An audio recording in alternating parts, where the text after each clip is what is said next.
हरे कृष्णा दोस्तों। आप जानते हैं, जब हम सोते हैं तो हम अकेले नहीं होते। हालांकि ये एक ऐसा सच है जिसको कई लोग सोचकर थोड़ा सा भय महसूस करेंगे। कई लोग महसूस करेंगे कि ये एक अटपटी बात है, बट ये रियलिटी है। जब हम सोते हैं तो हम अपने कमरे में भले ही और लोगों के साथ हों, पर हम अकेले नहीं होते। हमारे आसपास ऐसी कुछ डायमेंशंस हैं जो कि हमें दिखती नहीं हैं। जैसे एच जेड कुछ हद तक जो फ्रिक्वेंसी है वो हम सुन सकते हैं और हम देख सकते हैं। पर इसके अलावा जो एच जेड फ्रिक्वेंसीज़ हैं, ना तो हम उनको सुन सकते हैं, ना तो हम उनको देख सकते हैं। इसका मतलब ये है कि हमारे आसपास के प्रभामंडल में ऐसा बहुत कुछ है जो हम देख नहीं पाते अपनी इन मानुषिक आँखों से, और अपने इन मानुषिक कानों से हम उनकी आवाज़ें सुन नहीं पाते।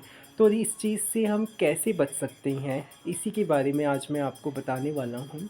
जो लोग महसूस करते हैं कि सोए हुए दबाव पड़ गया, सोते सोते डरावने सपने आ गए, या कई बार ऐसा लगता है कि हमारे कमरे में कुछ अजनबी सी आवाज़ें हैं, सॉल्स पता नहीं लगता, अदृश्य हैं, पर है कोई आवाज़ आ रही है, खटके की बहुत आवाज़ आ रही है, पर कोई सोर्स ऑफ एनर्जी दिखता नहीं है, सोर्स ऑफ साउंड दिखता नहीं है। तो ऐसे में इन चीज़ों से कैसे बचना चाहिए? इन चीज़ों के लिए आम पब्लिक के लिए नॉर्मल सा सॉल्यूशन ही करना बेहतर रहता है।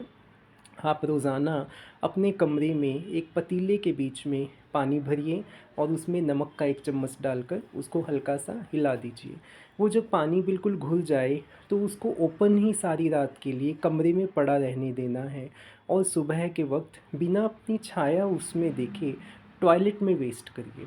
आप महसूस करेंगे कि आपके कमरे से ये जो आवाज़ें आती हैं, या कभी कमरे में डर लगता है, या किसी किस्म का भी नकारात्मक ऑरा है। और इवन कि दोस्तों, ये चीज़ इतनी इफ़ेक्टिव है, यदि आपने अपने कमरे में कोई ना कोई बैकबाइट्स की हैं, गॉसिप्स किए हैं, या नकारात्मक चर्चा या वाद विवाद हुआ है, उसका भी प्रभाव ख़त्म हो जाता है। हालांकि ये चीज़ कार्मिक तौर से हमारे फलों को ख़त्म नहीं करती, पर फिर भी हमारे ऑरा में जो वाइब्रेशनल इफ़ेक्ट्स हैं, जो हमारे कमरे का एक प्रभामंडल है, जो हमारे कमरे का एरिया है जिसमें नेगेटिव एनर्जीज़ हैं, वो पतीले में नमक का पानी भर के रखने से वो बहुत हद तक ख़त्म हो जाती हैं। दोस्तों, आपको अलग अलग प्रकार के अनुभव होते हैं ज़िंदगी में। कई बारी हमें सपने में कई चीज़ें दिखती हैं जिनको हम जानते नहीं हैं। कई बारी हम सपने में डर जाते हैं। कई बारी हमें ऐसा लगता है कि हमारे आसपास से कोई गुज़रा है। यदि आप भी ऐसी कई चीज़ें महसूस करती हैं तो दिए गए नंबर्स पे मुझे ज़रूर संपर्क करें। बहुत आसान, इफ़ेक्टिव और बहुत ही अच्छे सॉल्यूशंस आपको मैं प्रोवाइड करूँगा। वादा है आपसे। धन्यवाद।